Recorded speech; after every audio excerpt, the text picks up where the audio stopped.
Si Infuria Islami. IKIM Inspirasi Inforia Islami kembali lagi bersama Luk dan Pian dan Alhamdulillah dah 9.35 minit pagi. Jom kita sambung kita punya perkongsian bersama dengan Islamic Relief Malaysia. Hari ini setitis air sejuta harapan. Ya, sebelum tu jangan lupa media sosial Islamic Relief Malaysia di semua akaun media sosial, cari je Islamic Relief Malaysia, follow, ikut siap-siap dan dapatkan maklumat terkini. Dan hari ini kita ada kempen tentang air. Pagi tadi macam mana agaknya sahabat-sahabat, ibu-ibu, ayah-ayah, mandi kita, minum kita semua dari sumber air bersih, siap bertapis lagi boleh terus minum dari paip katanya. Tapi bagaimana pula di setengah lokasi, ya Allah, nak cari air pun puluhan, ratusan kilometer baru jumpa. Itu minum air bertapis, ada yang mandi air bertapis. Bersih benau lah. Hai, apa pun kita bersama dua orang tetamu kita hari ini. Kita ada Sis Tas dan juga Sis Kila, yang mana mereka berdua merupakan pegawai, seorangnya pengurus bahagian perkhidmatan sokongan Islamic Relief Malaysia dan pegawai kanan bahagian penjanaan dana Islamic Relief Malaysia. Mana muka beliau ataupun mereka ini? Assalamualaikum. Assalamualaikum. Waalaikumsalam warahmatullahi wabarakatuh. Selamat pagi Sis Tas dan juga Sis Kila. Sihat kita Sihat hari semua? ini? Alhamdulillah. Dua-dua kat mana ni? Di pejabat ataupun di lokasi? Saya di office. Saya di rumah. Di rumah? Pejabat di rumah. Okey. Tapi tetap dapat ke udara bersiaran pagi ni insya-Allah bersama kita. Okey, kita nak dengar cerita pengalaman sister-sister semula kan berkenaan dengan air ini sebab difahamkan di negara-negara yang memerlukan air macam di Somalia, Indonesia dan Bangladesh. Rasanya ada pengalaman-pengalaman sister yang sangat menyentuh hati kita semula kan dalam nak mendapatkan setitik air tu bukannya mudah. Ceritakan sikit survival saudara-saudara kita dekat negara-negara Sister Kila dulu yang diuji itu. Silakan. Okey, saya nak share sikit pengalaman saya semasa berada di perkampungan Nugal di Somalia. Okey, sebelum saya sampai di perkampungan Nugal ni, kami perlu meredah ratusan kilometer untuk akses ke tempat sana lah. Sepanjang perjalanan kami sebelum sampai ke sana, kami memang ditemani dengan keadaan yang kering, keadaan yang kontang seperti padang pasir.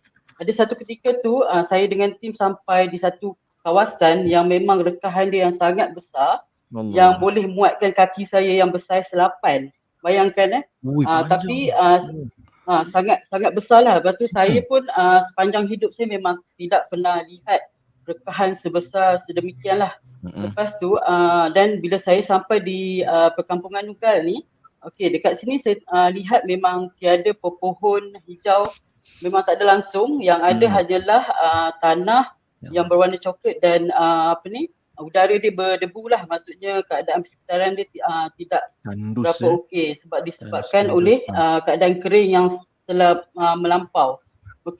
Apabila saya tengok pula keadaan rumah mereka, rumah mereka ni tak macam rumah kita lah kan. Rumah mereka ni dibuat daripada macam ranting ataupun dahan-dahan kayu yang diikat, dijadikan rangka rumah dan rumah ni diselimut dengan hanya kain perca yang dicantum-cantum, dijahit-jahit dan dijadikan dinding.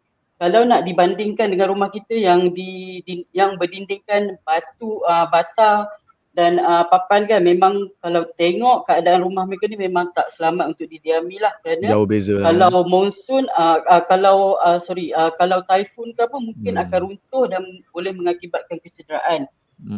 Semasa saya di perkampungan situ, saya ada melihat satu wanita ni tahu, nama dia wanita tua, nama dia Makcik Syuaibah. Makcik Syuaibah ni dia sangat tua dan kurus. Dan masa tu saya tengok dia minum air. Minum air dalam satu bekas periuk besi. Saya tengok dan saya pun pergilah menghampiri beliau lah kan. Saya tengok lepas dia minum tu, dia letak bekas air tu di atas meja tau, atas meja kayu. Dan saya tengok dalam air tu mengandungi pasir.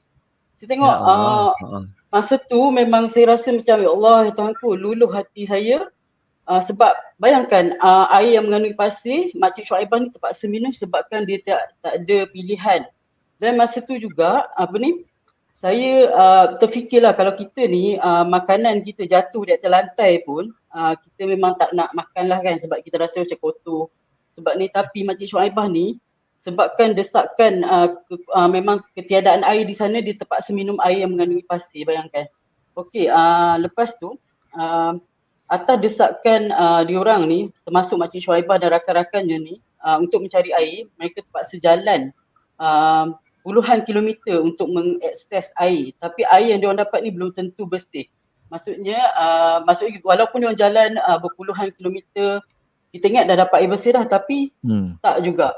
Dan ada di kalangan mereka mati diserang oleh dubuk sebab semasa mencari air, dan ada juga hilang sehingga kini tak dapat juga sebab tak tahu apa dia punya status, sama ada hidup atau mati lah. Itu antara pengalaman saya semasa berada di kampung Nugalah di Somalia. Sis Kila agak-agak masa tu nangis tak Sis Kila? Sebab Sis Kila tough orangnya kan. Tapi bila tengok situasi tu susah perit jerihnya saudara kita, macam mana agaknya? Menangis tak? Okey, masa saya pernah pergi few mission di Indonesia, di Bangladesh kan. Tapi dekat perkampungan Nugal tu first time saya menangis. Saya menangis depan Makcik Syuaibah tu lah, sebab bila saya peluk dia memang kurus, sangat-sangat kurus. Sebab dia pakai baju besar, so saya tak nampak dia punya figure badan, dan bila saya peluk dia, ya Allah kurusnya.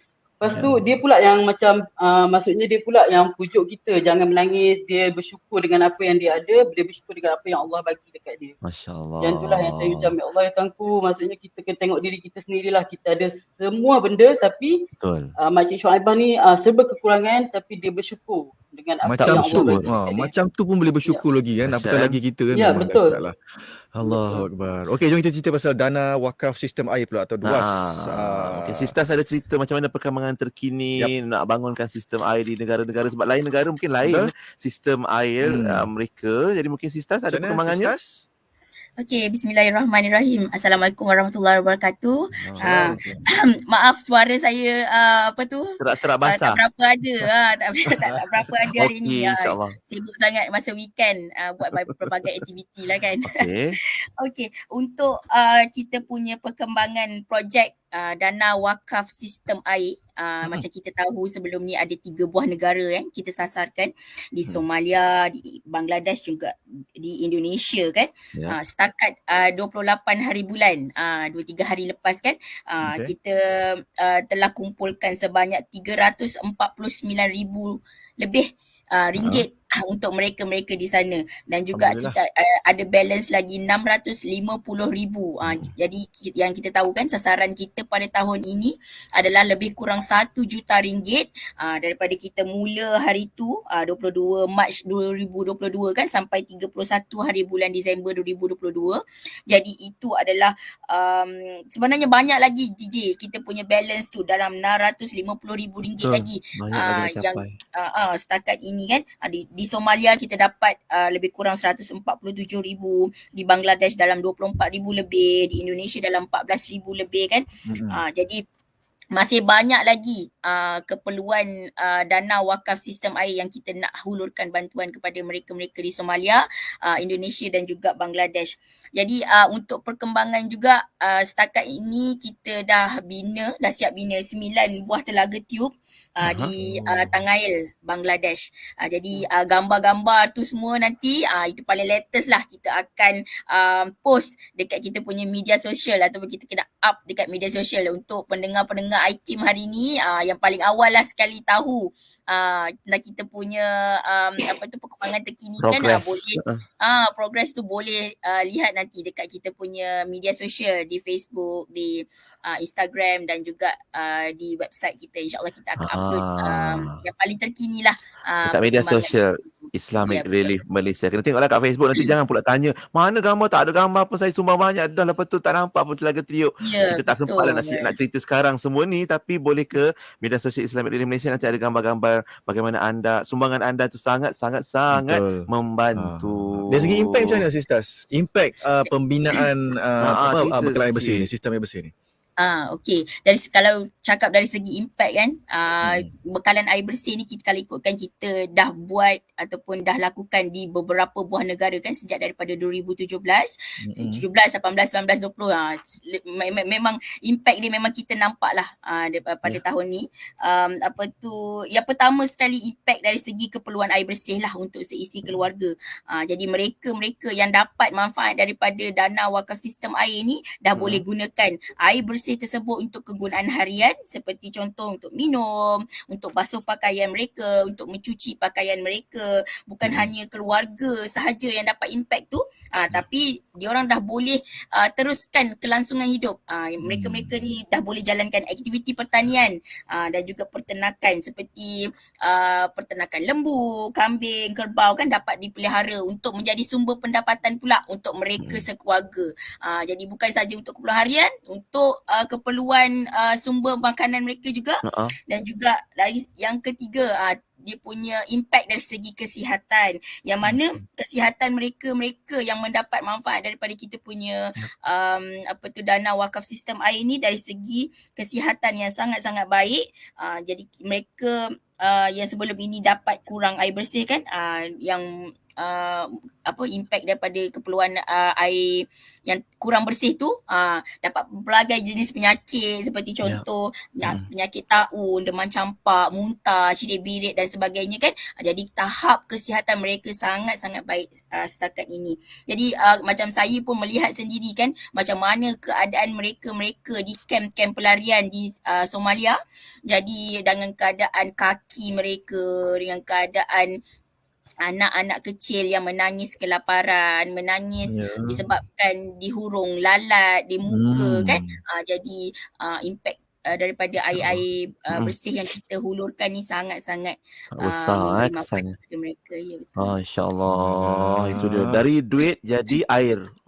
Duit yang anda sumbangkan sahabat-sahabat sekalian di jana ataupun untuk membangunkan sistem air di lokasi-lokasi kena. Dan kejap lagi mungkin nak cerita kenapa kita pilih Indonesia, Bangladesh dan Somalia untuk kempen DWAS kita ni. Kejap lagi insyaAllah kita sambung Kita berehat kejap. Kita berehat kejap, kembali selepas ini di Warna Pagi Radio Wiki. Inspirasi Inforia Islami. Hampir seluruh penduduk dunia kini terkesan dengan impak krisis ekonomi. Sementara di negara-negara konflik pula, mereka mengalami tekanan berganda dengan ancaman peperangan, kebuluran, kemiskinan, masalah kesihatan, bencana alam dan sebagainya. Apa tindakan kita? Bantu mereka melalui kempen Mari Sedekah, anjuran Islamic Relief Malaysia. Ketika kita leka mengambil masa untuk membantu, mereka telah pun kehabisan waktu. Bertindak sekarang. Hubungi 0389263434 atau layari www.islamic-relief.org.my untuk zahirkan keprihatinan anda. Fikir kemanusiaan, fikir Islamic Relief. Siti, kamu ni kejap solat, kejap tak. Jangan buat main-main, Siti. Sibuk, Mak. Masa terhad sikit. Manakah nak rehat untuk makan lagi? Nak cuci makeup sebelum solat lagi? Dah tahu masa tu terhad. Carilah sesuatu yang memudahkan. Kamu tengok Sisa tu. Sempat aja dia nak bersih dan tanggalkan makeup sebelum wuduk. Dia pakai hot set kosmetik Nuraisa, Mak. Nuraisa kosmetik mesra wuduk tu. Habis tu, kenapa kamu tak pakai hot set kosmetik Nuraisa juga? Nuraisa kan kosmetik mesra wuduk. Wadah ilmu sepanjang hari, berkongsi santapan sanubari. Pastinya hanya di IKIM, Inspirasi Inforia Islami. IKIM Inspirasi Inforia Islami. Lut dan Pian kembali lagi bersama dengan anda semua untuk kita bercakap dalam segmen Islamic Relief Malaysia, Setitis Air Sejuta Harapan. Ya, dan insyaAllah tamu kita mewakili Islamic Relief Malaysia, Sis Nur Fadilah Abdul Rahim, pengurus bahagian perkhidmatan sokongan IRM, Sis Akila, dan juga Nur Tasra Abdul Rahman, pegawai kanan bahagian penjanaan dana IRM bersama kita pagi ini. Okey, jom kita cerita Mari tentang sambung tentang signifikan IRM memilih lokasi-lokasi ini untuk dibantu. Siskila. Okey, signifikannya kepada Islamic Relief memilih negara-negara ini untuk membantu adalah kerana akses air bersih terutama di kawasan luar bandar di kawasan tiga negara ini amatlah sukar. Okey, saya bagi sedikit fact. Okey, tahukah anda semua, okey, 50% populasi penduduk di Somalia tidak dapat akses kepada air, sumber air. Keadaan ini bertambah buruk apabila mereka ni dihimpit dengan kebeluran dan konflik peperangan. Okey, manakala di Bangladesh pula, kemiskinan dan desakan hidup memaksa 73 juta penduduk Bangladesh menggunakan air tercemar untuk kehidupan harian mereka walaupun mereka tahu air ini sangat-sangat tercemar. Okey, manakala di Indonesia, menurut Bank Negara masih lagi jauh ketinggalan dari sudut air, kebersihan dan sanitasi. Okey, berbanding dengan negara Filipina dan juga Vietnam, walaupun pendapatan per kapita negara Indonesia ni adalah lebih tinggi daripada kedua buah negara ini. Okey, kualiti air di Indonesia ni sangat rendah sebab sebanyak 7% air sisa sahaja dirawat di Indonesia. Okey, saya sebenarnya kat sini saya nak tinggalkan sedikit persoalan lah kepada pendengar dan juga diri saya sendiri, iaitu adakah kita ingin melihat penduduk di pendalaman Somalia mati ketika mencari air? Okey, adakah kita ingin melihat Makcik Syuaibah ni masih lagi meminum air yang berpasir? Dan adakah kita ingin melihat 73 juta penduduk di Bangladesh masih meminum air yang dicemari oleh E. coli? Dan adakah kita ingin melihat penduduk di pendalaman Indonesia masih lagi minum air tidak dirawat lah? Kat sini kita nampak kan, bila fact-fact ni, fakta-fakta yang saya keluarkan ni adalah memang kita dapat tengok negara seperti Somalia, Indonesia dan Bangladesh ni masih lagi memerlukan bantuan daripada kita semua untuk mereka akses terutama sekali untuk menggunakan air bersih lah untuk keperluan harian mereka supaya mereka dapat meningkatkan kadar kesihatan mereka, mereka boleh kualiti hidup mereka dan juga dia orang boleh maksudnya mereka juga boleh bagi kepada ternakan haiwan ternakan mereka dan juga tumbuh-tumbuhan. Okey, dekat sini sebelum saya akhiri saya punya ucapan ni, maksudnya kata-kata saya ni saya nak tinggalkan satu hadis lah yang diriwayatkan oleh An-Nasa'i. Okey, Sa'ad bin Ubadah radhiyallahu anhu berkata kepada Rasulullah SAW, wahai Rasulullah SAW, sesungguhnya ibuku telah meninggal, bolehkah aku sedekah atas namanya? Rasulullah SAW menjawab, boleh. Lepas tu Sa'ad bertanya lagi kepada Rasulullah SAW, sedekah yang paling utama, apakah sedekah paling utama wahai Rasulullah SAW? Baginda menjawab, sedekah berupa air minuman. Oleh itu saya menyeru kepada pendengar-pendengar sekalian untuk bantu kami untuk memberi kepada 3 buah negara ini supaya mereka mendapat air ataupun bekalan air bersih supaya untuk mereka boleh meneruskan kehidupan mereka dengan lebih sihat lah, macam itulah. InsyaAllah. Jadi masalah dan isunya telah pun dikongsikan tadi, macam mana mereka air yang tercemar, risiko penyakit, atau minum pun daripada dengan air yang berpasir, kesian kan. Jadi kalau kita kesian, mari kita membantu. Dan mungkin kalau tadi Siskila ada pengalaman di Somalia dengan Puan Suhaibah tadi yang sangat menyayat hati. Sistas pula macam mana? Kalau ada cerita inspirasi yang nak dikongsi. Nak dengar juga ni. Untuk cerita inspirasi saya pada hari ini, macam Sister Gila dah share berkenaan dengan penerima manfaat kita ataupun mereka-mereka yang terkesan kan di negara-negara yang kami pernah pergi ataupun kami pernah tengok sendiri dengan mata dan kepala sendiri kan. Jadi saya nak share kisah hari ini adalah share tentang saya punya pengalaman bersama dengan sukarelawan di mana saya kalau ikutkan saya menjaga kumpulan sukarelawan lah di Islamic Relief Malaysia kan. Jadi pelbagai jenis individu yang kita jumpa kan, yang bekerja ataupun yang masih students lagi kan, yang bersama-sama ingin membantu melakukan kebaikan. Jadi saya hari ini nak cerita tentang 5 orang anak muda lah yang pada tahun 2019 mereka ini satu kumpulan anak muda ini membantu Islamic Relief Malaysia mengumpulkan lebih kurang RM100,000 untuk didermakan kepada mereka di Bangladesh. Jadi mereka ini anak-anak muda ni, lelaki ada, perempuan, dari wanita pun ada. Jadi mereka membentuk satu kumpulan, ada ketua, ada setiausaha, ada bendahari, ada AJK video, ada AJK kamera, design dan sebagainya kan. Mereka melakukan pelbagai aktiviti sepanjang tahun 2019 tu untuk dermakan dana kepada Bangladesh. Jadi pada akhir tahun 2019 alhamdulillah dana tersebut telah dihantar ke Bangladesh. Jadi mereka achieve target mereka sebanyak RM100,000 tu. Apa yang mereka lakukan? Dia orang buka booth, mereka buka booth, ada salah satu daripada sukarelawan tersebut merupakan pensyarah di UIA. Jadi mereka buka booth kan, sepanjang tahun pun banyak aktiviti kan, universiti-universiti ni, jadi mereka selit-selit aktiviti kemanusiaan Islamic Relief sepanjang sepanjang tahun tersebut. Juga mereka melakukan satu acara tahunan yang besar jugalah yang mengumpulkan gamers di seluruh Malaysia ni.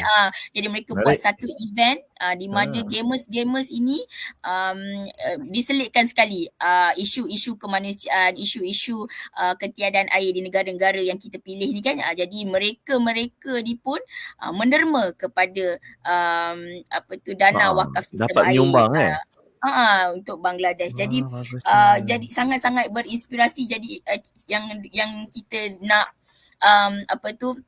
yang kita nak kat sini kan, inspirasi tu di mana semua orang ni boleh membantu sebenarnya. Semua orang ada kelebihan, semua orang ada ideas dan semua orang ada kekuatan dan juga kemahiran masing-masing. Jadi macam mana kita gunakan kekuatan ataupun kemahiran tersebut untuk memberi manfaat kepada mereka dekat luar sana. Bukan sukarelawan ni lah kan DJ, bukan sahaja kita mengikut sebenarnya apa yang kami sediakan di Islamic Relief Malaysia, tapi macam mana mereka gunakan idea dan sebagainya yang ada untuk melakukan aktiviti-aktiviti memberi manfaat. Itu sangat-sangat inspirasi lah bagi saya. Kan, dan yang penting kreatif jugalah kan Sisters. Maknanya bila kreativiti ada, bergabung pula tu macam-macam boleh buat. InsyaAllah kempen yang dibawakan pun boleh sampai mesej ni kepada masyarakat untuk menyumbang. Terima kasih sahabat-sahabat kita, Sisters, Siskila kan, atas kongsian cerita yang menarik untuk didengari dan mendapat manfaat dan juga apa tu orang kata kita dapat ibrah lah daripada apa yang berlaku kan. InsyaAllah. Jangan lupa layari islamic-relief.org.my, laman web rasmi, ataupun hubungi kalau nak cakap dengan Siskila dengan Sisters 03 8926 3434. Tapi bukan Sisters dengan Siskila lah, orang lain yang akan layan, ataupun di WhatsApp 019 637 9788. Betul? Betul. Okey, jumpa lagi semua. Terima kasih banyak. Assalamualaikum. Terima kasih. Warahmatullahi wabarakatuh. Sama-sama. Itu dia Suara Kemanusiaan Islamic Relief Malaysia pagi ni bersama Siskila, Sisters yang berkongsikan kisah inspirasi dan kempen untuk mengajak kita bersama menjayakan kempen Setitis Air Sejuta Harapan. Kalau kita kat Malaysia ni banyak sebenarnya dia punya nikmat yang kita dapat kan, tapi di luar negara tu kurang. Jadi kita bantulah mereka yang memerlukan, insya-Allah. Kita pun dibantu kembali oleh Allah Ta'ala bila kita bantu orang lain ya. Dan itu menutup tirai Warna Pagi hari ini, insya-Allah, untuk edisi 1 Ogos 2020.